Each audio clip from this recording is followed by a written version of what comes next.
Brother Mike Velarde, ibinunyag ang umano'y secret deal nila ni dating Pangulong Estrada.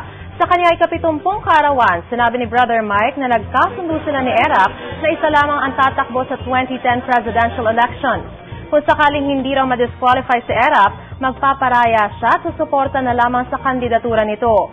Si Erap naman daw ang susuporta sa kanya sakaling hindi siya payagan ng batas na makatakbong muli. Ito, i-reveal ko na sa inyo. Sekreto. Tag-usap namin ni Erap.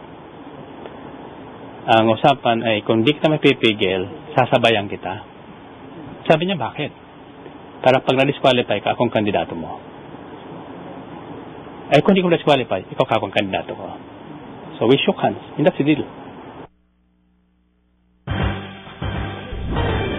Dating Pangulong Joseph Estrada, itinanggi ang ibinunyag na umano'y secret deal nila ni Brother Mike Velarde. Ayon sa dating Pangulo, hindi sila nag-uusap pa ni Brother Mike. Katunayan, pinadala lang niya sa birthday party ng El Shaddai leader ang kanyang anak na si Senador Jinggoy Estrada.